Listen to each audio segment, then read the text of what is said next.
자, 안녕하세요. 대반에 진행되는 경제 긴급신호 메이데이 시간입니다. 자, 오늘은 멘토분들이 아닌 아주 특별한 분을 모셨습니다. KBWM의 스타 자문단 이코노미스트이신 유진익 박사님 모시고 인사드립니다. 반갑습니다. 네, 반갑습니다. 저는 근 20년 정도를 이제 이코노미스트하고 글로벌 투자 전략 쪽을 이제 일을 해왔습니다. 그래서 대부분 이제 수석 이코노미스트 역할을 해왔는데, 최근에는 이제 KBWM의 스타 자문단으로 활동을 하고 있습니다. 제가 말씀드리고자 하는 거는, 사실 유튜브에도, 그리고 우리나라 방송계에도, 언론계에도 굉장히 훌륭한 분석가분들이 많으신데, 사실 구독자나 시청자분들이 한편에 좀 쏠려서 아주 큰 그림, 투자를 하시던 아니면 비즈니스를 하시던 너무 한쪽의 뉴스 플로우와 한쪽의 부정적인 거, 한쪽의 좋은 것에 너무 쏠려 있는 경향들이 많기 때문에 큰 틀에서 우리가 균형 잡힌 시각을 꼭 좀 여러분들께 전해드리고자 이렇게 방송 이번 이제 출연을 하게 되었습니다. 제가 바로 이 책이죠. 그 내용들이 이 책에 담겨져 있는 것 같은데 제가 이 책을 읽었습니다. 아유, 감사합니다. 저는 좀 보면서 제가 알고 있었던 그런 상식적인, 정석적인 그런 것에서 많이 벗어난 내용들이 좀 많았어요. 그러니까 이 책을 읽으면서 저도 상식의 틀을 선입견이라고. 그렇죠. 맞습니다. 예. 그 선입견에 사로잡혀 있었구나. 그걸 좀 깨닫게 된 계기가 되지 않았나. 이 책이 제 그 선입견을 완전히 박살내준 그런 책인 것 같아요. 보니까 사실 기존의 경제를 좀 지키려고 하는 이 통제를 하려는 입장에서 이 책이 그다지 달갑지는 않은 것 같거든요. 약간 그래서 제 책을 읽으면서 이 책은 박사님이 굉장히 한 땀 한 땀 이 기존의 틀을 깨려고 경제계의 이단화를 자처하시게 되신 게 아닌가. 굉장히 좀 저로서는 좀 자극적인 책이었다. 이렇게 좀 말씀을 드리고 싶었습니다. 일단은 이 책을 출판하게 된 계기가 따로 있었을 것 같아요. 이렇게 자극적인, 제 입장에서는 자극적이지만 이런 내용으로 집필하게 되신 계기가 어떻게 되실까요? 우리 MC님께서 이미 말씀을 하셨지만, 소위 말해서 이제 정상 범위에서의 틀의 글은 아니다. 근데 우리 이런 생각을 해보시면 좋을 것 같아요. 예시를 들어드리겠습니다. 작년도에 재작년까지 일본이 부채가 이제 GDP 대비 250% 상태에서 엔 달러 환율이 이제 급등을 하다 보니까 이로 인해서 이 국채 가격은 더 이제 싸질 수밖에 없는. 왜냐면은 환율이 싸지면 그 나라 통화 가치가 싸지면 그 나라 자산은 당연히 싸지고, 그러다 보니까 부채까지 맞네? 그러면 이 나라는 박살이 날 거야. 파괴가 될 거야. 그러면서 언론이나 일부 유튜버 분들은 일본의 붕괴를 얘기합니다.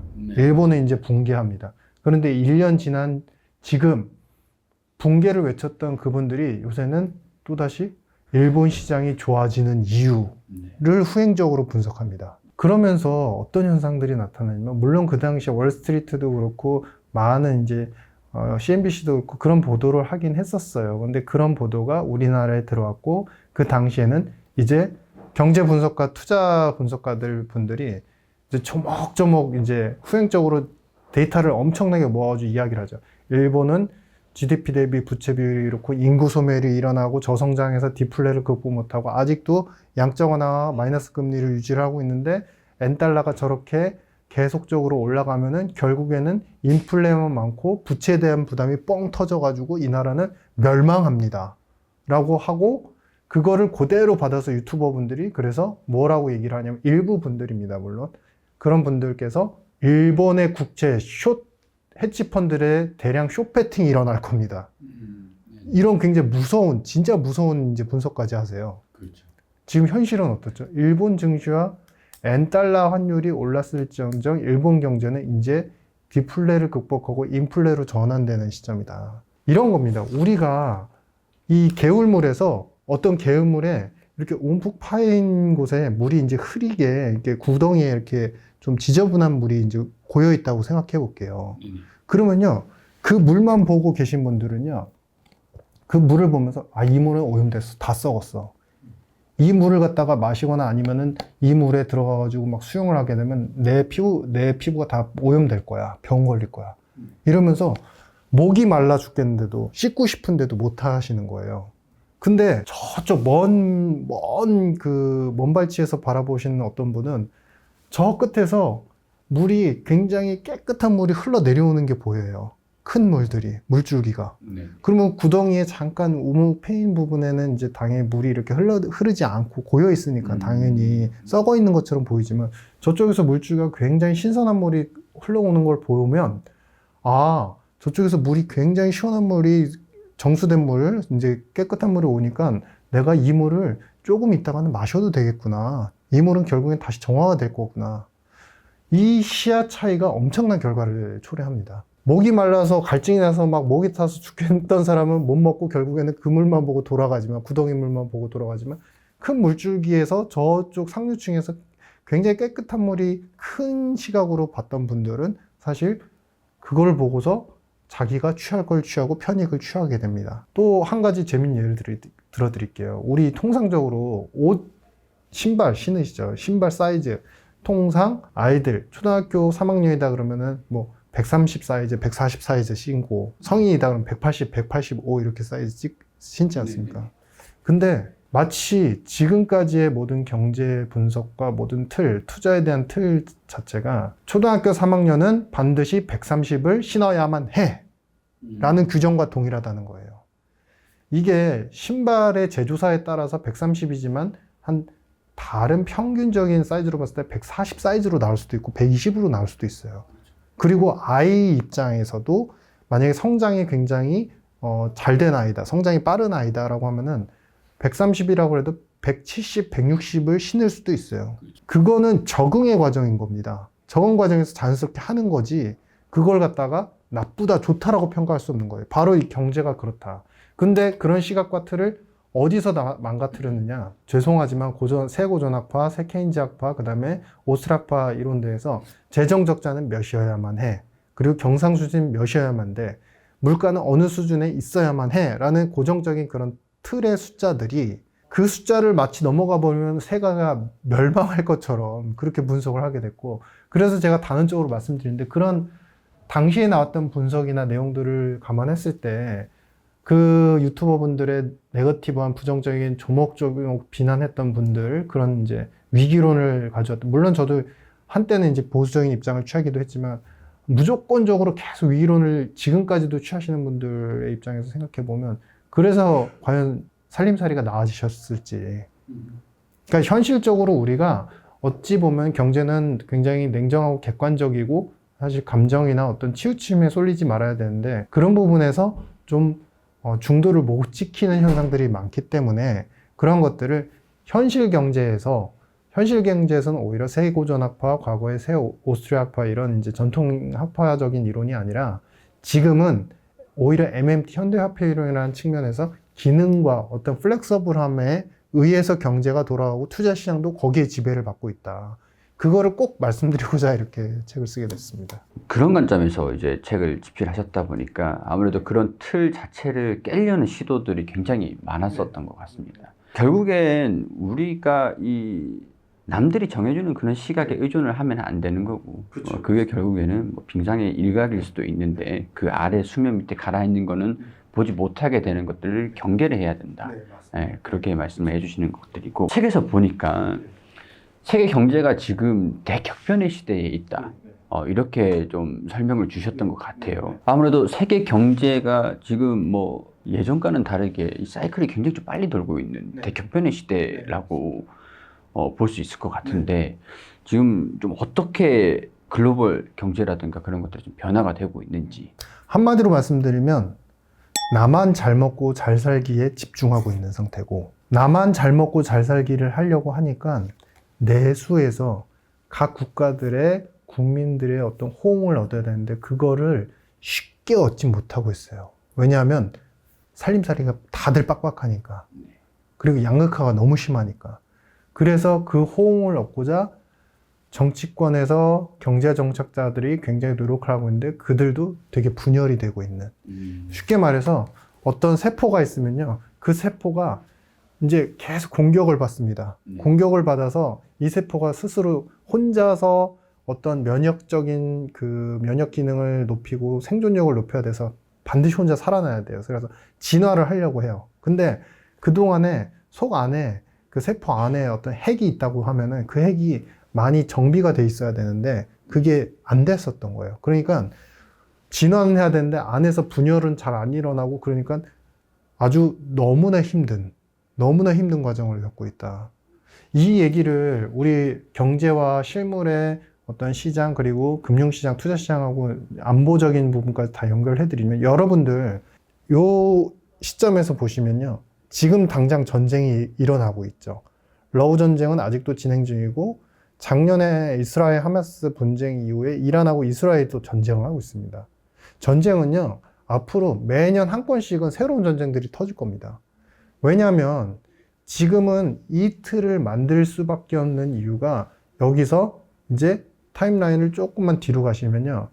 과거에는 우리가 2000년 중반까지 적어도 자유무역주의라는 시스템 안에서 저들이 싫고 나와 체제가 다르고 이념이 달라서 싫어도 협력을 할 수밖에 없었어요. 왜? 모든 사람들의 목표가, 모든 국가들의 목표가 결국에 잘 교역하고 잘 팔고 생산을 해서 달러를 얻기 위한 메커니즘에 있었고 그만큼 2010년, 15년까지도 사실은 미국이 이 달러라는 패권에 의해서 모든 안보적인 부분과 정치적인 그 갈등 요소들을 다 통제하기에 힘이 너무 강력했다는 겁니다.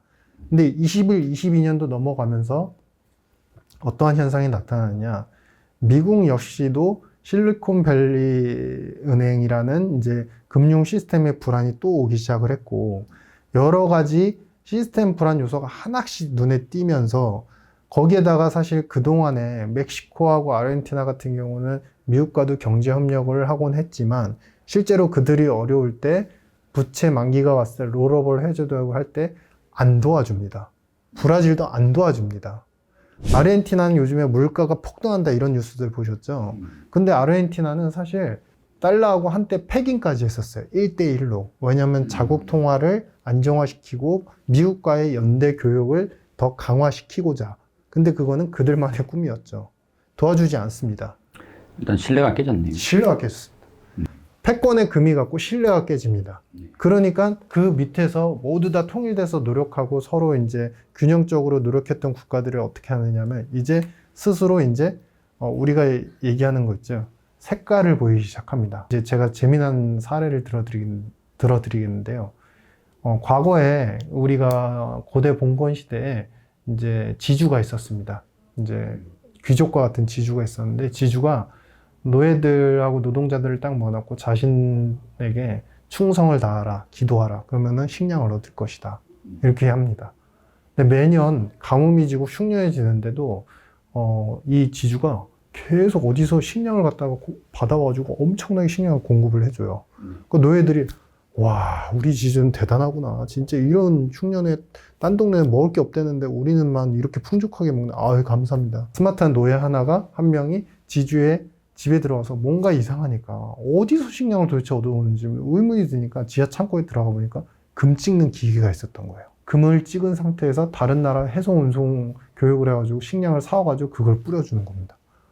고맙긴 한데 사기였던 거죠. 좀 놀라운 거죠. 근데 집에 쳐들어간 것도 그것도 놀랍긴 하지만 그러니까 그것도 한마디로 말씀드리면 이제는 참다 그 노예도 쳐들어갈 만하니까 쳐들어간 겁니다. 봉기일 수도 있을 것 같고. 네, 그쵸. 예. 청명함의 혁신이죠. 감히 할 수 없는 일인데. 아, 노예 일이 누구냐? 그게 중국인 겁니다. 그래서 중국, 다시 이제 예로 돌아와서 재밌게 이제 쉽게 말씀드리기 위해서 이 노예가 다른 동네 가가지고 탈출을 해가지고 군락을 형성해서 자기는 이제 거기 가서 은을 찍기 시작합니다. 나도 저 기법으로 많은 노예들을 건들면서 나도 지주 역할을 할래. 그러니까 몇몇 노예들이 이렇게 붙기 시작합니다. 그러면서 나는 저쪽은 금 찍어냈으니까 나 은 찍어낼래. 그게 뭐냐면 위안화 연대 세력이 되는 겁니다. 그럼 이제 지주와 금은 달러와 미국이 되겠네요. 그렇죠. 맞습니다. 그러면 금에 의해서 모든 식량과 경제체제들 살림살이를 유지하는 동네 1이 있고 은에 의해서 경제체제와 식량을 공급받는 그런 2가 있고 동네 2가 있고 그러면은 가끔씩 이제 우리가 내월물에 과거에는 내월물 가서 식료도 취하고 그다음에 씻기도 하고 그러지 않았습니까? 그러면은 이들이 내월가 가가지고 만나면요 어떻게 될까요? 그냥 싸우는 거예요. 그냥 서로가 그냥 싫은 거예요. 싸우는 겁니다. 바로 우리가 국가나 사람의 관계는 항상 나는 저 사람을 사랑해 좋아해 라고는 할 수는 없어요. 하지만은 그러한 부분들이 다 컨트롤되고 그래도 서로 이제 균형을 유지하려는 거는 결국에 시스템이 기반이 돼 있기 때문에 굳이 싫은 얘기 하지 말고 나쁜 행동 하지 말고 넘어가자 그러는데 직접적으로 나쁜 행동을 하게 되는 경우에는 사실 시스템이 무너지면서 내가 나쁜 행동해도 특별히 뭐라고 할 사람도 없어. 그럴 때 행동을 저지르거든요. 그게 최근에 바로 이란 이스라엘입니다.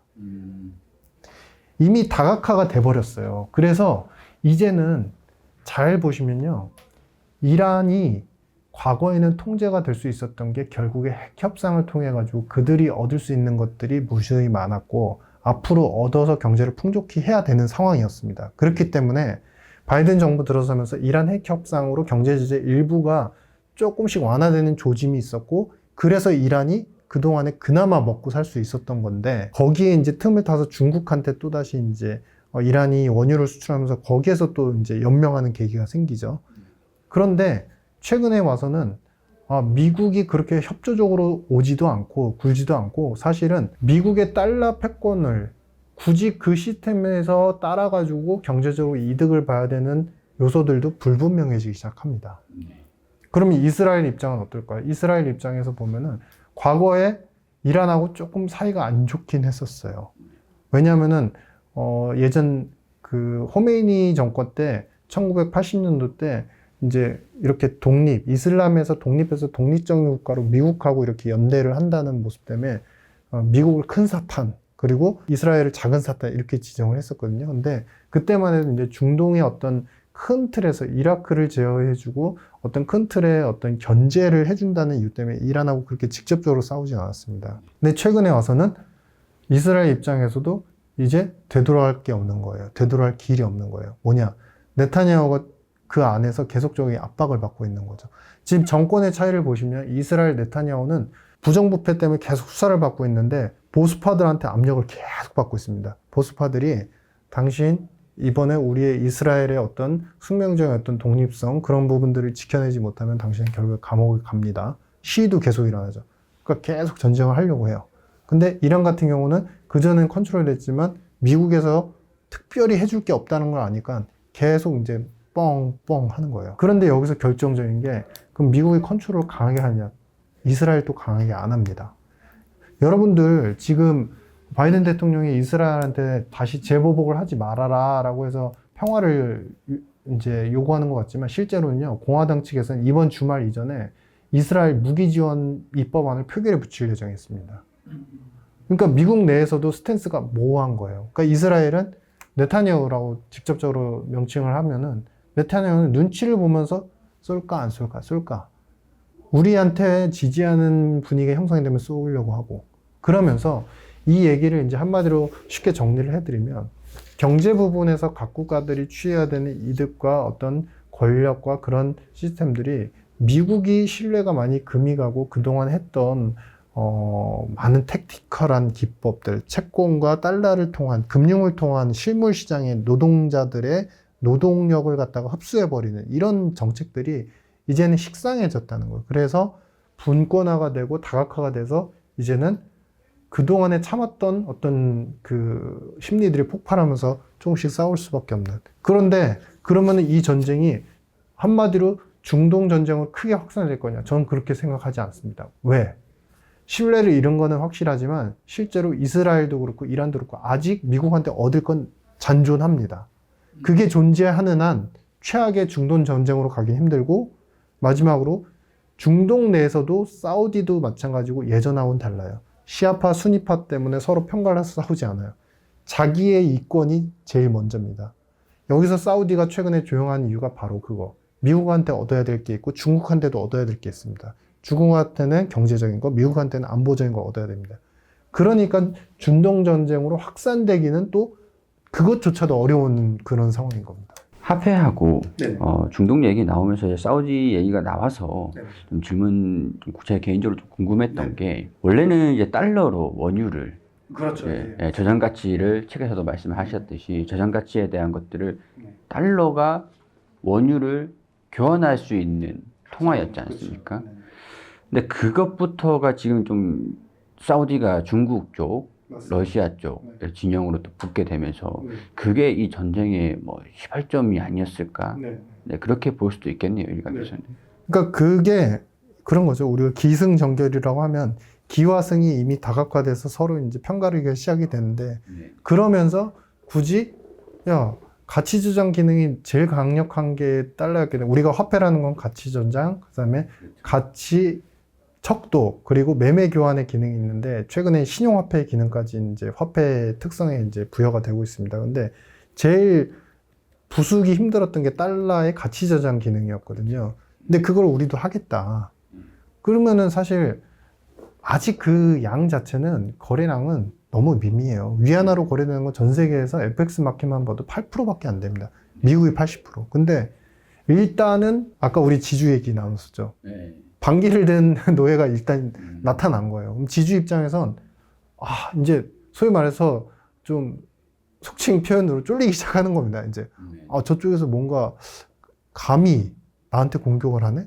그러면 본인도 이제 새로운 뭔가를 정비를 해야 될 시점이 됐다는 거죠. 그런 측면에서 결국에 미국이 지금 위태위태 보고 신뢰성 저하 막 이런 것들 때문에 많이 공격을 받고 있습니다. 그래서 디지털 달러의 전환을 굉장히 빠르게 노력을 하고 있는 거다. 여러분들 지금 구글링 페이퍼를 한번 구글링 해보시면요. 22년도까지만 하더라도 평균적으로 연평균 디지털 달러와 관련된 얘기가 40건, 50건 정도의 페이퍼, 아티클, 논문들이 있었는데요. 23년도부터 지금 100건이 넘어가기 시작합니다. 그게 이제 시작 아닙니까? 이제 그리고 최근에 발표한 게 우리 한은에서도 CBDC를 갖다가 G7하고 공조해서 이제 테스트를 곧 시행할 예정이다라고 얘기를 하는데 실제 미국은 G7하고 베타 테스트는 이미 시스템 테스트는 끝났어요. 이제 설계만 남았습니다. 그러니까 설계라고 하면 우리 코인과 관련돼서 비트코인과 관련해서 투자를 하셨던 분들 잘 아시죠? 백서 아시죠? 그래서 기술적인 부분, IT 부분들은 끝났는데 이것을 어디에 어떻게 접목해서 금리를 몇 프로 주고 우리가 뭐 하드포커 뭐 이런 얘기를 하죠. 그러니까 거기서 얼마만큼 이득을 줄 수 있는지, 네트워크는 어디로 처리를 할지에 대해서 이런 어떻게 쓰여지는지, 그 다음에 어디에 거래가 될지 뭐 이런 것들 있지 않습니까? 실제로 유용되는 부분들. 그런 거에 대한 구체적 설계만 남은 상태입니다. 트럼프 대통령이 최근에 그런 얘기를 해요. 트럼프 전 대통령이 우리가 이것을 디지털 달러에 도입하게 되면 결국에는 전 세계 모든 사람들, 국민들이 디지털 달러를 이용하면서 만약에 페드가 그것을 발행하고 관리하게 되면 거래와 관련된 분상원장, 트랜잭션이 페드에 다 남게 되죠. 그러면은 디지털 달러로 결제를, 아마존에 결제를 한 미국인 A의 정보와 시각, 그리고 얼마 샀는지 뭘 샀는지는 페드가 다 갖게 됩니다. 프라이버시 침해가 분명히 생깁니다. 그래서 안 된다라고 얘기를 하는데 이미 재무부는 상당 수준 계획을 해왔고 트럼프 전 대통령이 그거를 이슈로 가져왔다는 건 최근에 이제 그 자기 선거 연설 관련해서 이제 그런 얘기를 하는데 사실 그 얘기는 이미 상당 부분 진행이 되고 있다. 스위프트에서는 2년 안에 지금 이것을 도입할 수 있다라고 예상을 하고 있습니다. 2년 안이에요? 네네. 얼마 안 남았네요. 네, 맞습니다.